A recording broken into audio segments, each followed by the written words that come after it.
से भी इसी तरह की आवाज सुनने को मिलती है, ये दिल्ली से भी इसी तरह की आवाज सुनने को मिलती है। मीसा भारती भी आवाज तो चौतरफा वो घिर रही हैं, तो अब वो कुछ और बोल रही हैं। वो कह रही हैं कि तोड़ मरोड़ कर पेश किया गया। लेकिन उधर संजय सिंह जब 6 महीने बाद बाहर निकलते हैं तो वो भी इसी तरह की बात कहते हुए नजर आते हैं। क्या ये विपक्ष का एक पूरा, क्या देखें, एक स्ट्रैटेजी है क्या? ये पूरा एजेंडा यही चल रहा है? इस चीज में नहीं है कि किस तरह खुद जीते, इसी चीज में है कि किस तरह से आप इस तरह के तमाम ठेठ कर्म कर सकें। नहीं, ऐसा नहीं है हिमानी जी। असल में भारतीय जनता पार्टी के पास क्या एजेंडा है अभी तक ये मालूम नहीं पड़ा है, क्योंकि अभी तक उनकी घोषणा पत्र की समिति भी नहीं बन पाई है और उसकी कोई बैठक नहीं हो पाई है, जबकि दूसरे दलों के घोषणा पत्र आ गए। नहीं, इस तरह से नहीं। सरदार आरपी सिंह जी, सरदार आरपी सिंह जी, लेकिन प्लीज शब्दों का हम ख्याल रखें, ठीक है? इत्मीनान से बनी और बैठक भी हो चुकी है।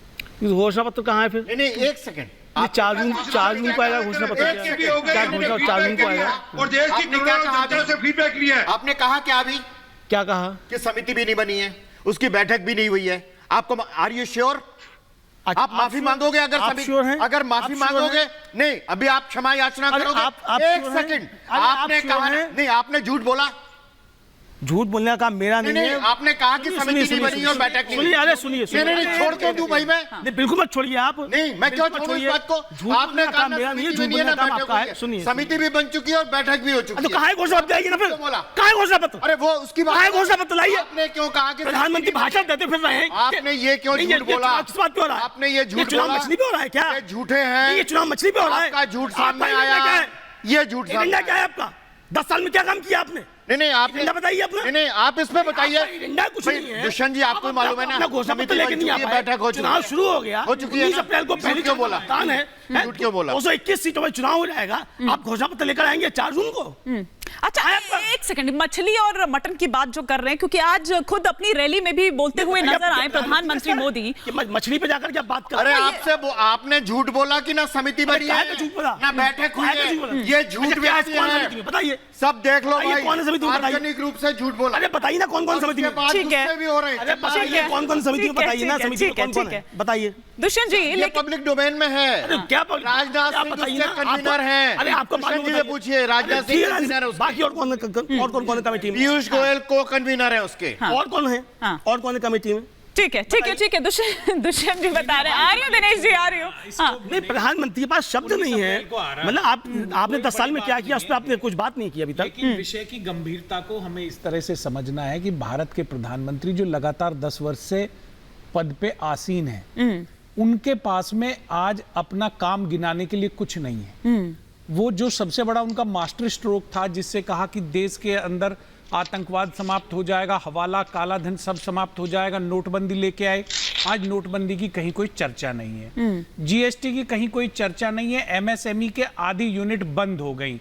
जो 2 करोड़ नौकरियां देने की बात कर रहे थे, 2 करोड़ नौकरियां तो छोड़ो, नौकरियों पे पीएम बोल नहीं रहे हैं। 100 स्मार्ट सिटी देने की उन्होंने बात करी थी, 100 स्मार्ट सिटी तो छोड़ो, 100 स्मार्ट विलेज इनके पास गिनवाने के लिए नहीं है। बात मुद्दों की होनी चाहिए।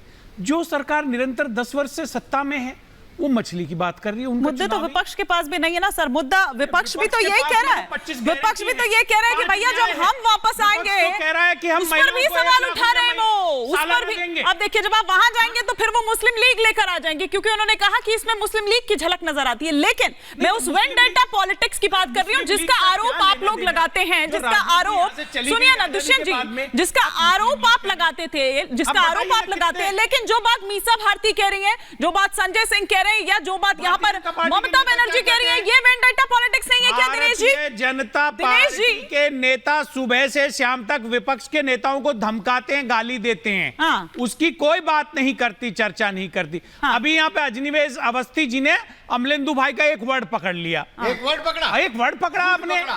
आपको बताना चाहिए देश में 10 साल क्या हुआ। शब्द नहीं पकड़ा भाई। अरे हो जाता है कभी कभी।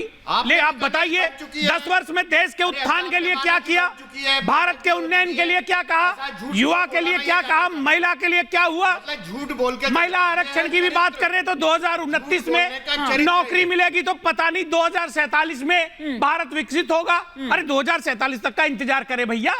बेरोजगार युवा घूम रहा है। एक बार जरा दिनेश जी का भी एक ओपनिंग कमेंट आ जाए, फिर मैं आरपी सिंह जी और अवस्थी जी से एक साथ जवाब ले लूंगी, जवाब ले लूंगी, लेकिन मैं वेंडेटा पॉलिटिक्स की बात कर रही थी। जो आरोप है विपक्ष लगाता रहता है, लेकिन दिनेश जी तो फिर ये सब क्या है जो ये बात यहां पर हो रही है कि हम एक बार आ जाएं, हमारी सरकार एक बार आ जाए तो फिर हम मोदी जी को जेल में डाल देंगे, या फिर दीदी जिस तरीके से यहां पर कह रही हैं कि भैया वो तो 26 अप्रैल तक ही है केंद्र बल, उसके बाद जब वो चली जाएगी तब तो आपको हमारे ही पास आना पड़ेगा। ये क्या चीजें हैं? विपक्ष के पास भी तो मुद्दा नहीं है ना।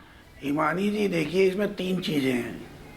हाँ, इसमें 3 मुख्य बातें हैं जो आप पूछ रही हैं। सबसे पहला बंगाल का रेफरेंस में, बंगाल के संदर्भ में इसमें कोई शक नहीं है कि ममता बनर्जी और उनके लोग धमकाते फिरते हैं और सारी अब विपक्षी दलों को चुनाव लड़ना भी मुश्किल होता है, इसमें कोई शक नहीं है। पर इसमें भी कोई शक नहीं है कि जितना मिसयूज आज़ादी के बाद सेंट्रल इन्वेस्टिगेटिंग एजेंसीज का बीजेपी राज में 10 साल में हुआ है, इससे पहले कभी नहीं हुआ। ये बात भी माननी पड़ेगी। जितना धमकाना पुलिस फोर्सेस में अफसरों को, आईएएस अफसरों को धमकाना, डिप्टी कलेक्टर्स को धमकाना बीजेपी के लोग करते हैं लोकल लेवल पे, कोई आज तक ऐसा नहीं हुआ। ये हमने अपनी पॉलिटिकल लाइफ में पहली बार देख रहे हैं 50 साल में। तीसरी बात, जहां तक मोदी जी की बात है, मोदी जी खुद धमकाते हैं। अच्छा, किसी को नहीं छोड़ूंगा, भ्रष्टाचारी को सबको अंदर कर दूंगा। तो भ्रष्टाचारियों की बात कर रहे हैं ना सर? अंदर किया नहीं तो भ्रष्टाचारियों की बात कर रहे हैं, आपने अपने ऊपर क्यों ले लिया? अरे उन पर भ्रष्टाचार के आरोप थे ना। हाँ। भ्रष्टाचार के आरोप थे ना। प्रफुल्ल पटेल को अंदर किया नहीं, जगन भुजबल को अंदर किया नहीं, वॉशिंग मशीन तुमने लगा रखी है, मछली की बात करते हो शर्म नहीं आती है? एक प्राइम मिनिस्टर मछली की बात करता है, उसको पता नहीं है कि ये त्योहार के दिनों में 12 ऐसे मुख्य समुदाय हैं पूरे देश में जो मछली की पूजा करते हैं, फिश ईटिंग कम्युनिटीज में। हाँ। इनको इतिहास नहीं पता इस देश का। हाँ। इनको इस देश का बैकग्राउंड नहीं पता। तभी तो कह रहे हैं वो इस देश को तभी और यहाँ पर ये ठीक बात है, यहाँ पर मछली खाने की बात हो रही है, मछली खाने की बात हो रही है, उसकी पूजा की बात नहीं कर रहे वो। मछली खाई जाती है पूजा में। अवस्थी जी कुछ कह रहे, फिर मैं आ रही हूँ संजय जी, आ रही हूँ 34 साल में बंगाल में क्या हुआ थोड़ा बोलेंगे मेरे भाई साहब? 34 साल में बंगाल में क्या क्या घटना घटा तो थोड़ा बोलेंगे? नानूर में एक दिन में नानूर में 11 आदमी को गनहत्या ही हुआ था। इसने सिंगूर में पुलिस को बुलेट से गोली में मारा जाता। सिंगूर में एक महिला बच्चे को साथ में बलात्कार करके उसको जलाया गया था। इसको जानकारी होना चाहिए। खुद ममता बनर्जी को राइटर्स बिल्डिंग में बालों से पकड़ के खींचा गया था। नहीं, किस तरह से खुद ममता बनर्जी को खींचा था इनकी पार्टी ने, दिनेश वार्ष्णेय की पार्टी ने। फाड़ दिया गया था 4 साल का बच्चे को नंदीग्राम में निताई में गोली करके हत्या कर दिया गया था। निताई में गोली करके हत्या कर दिया था।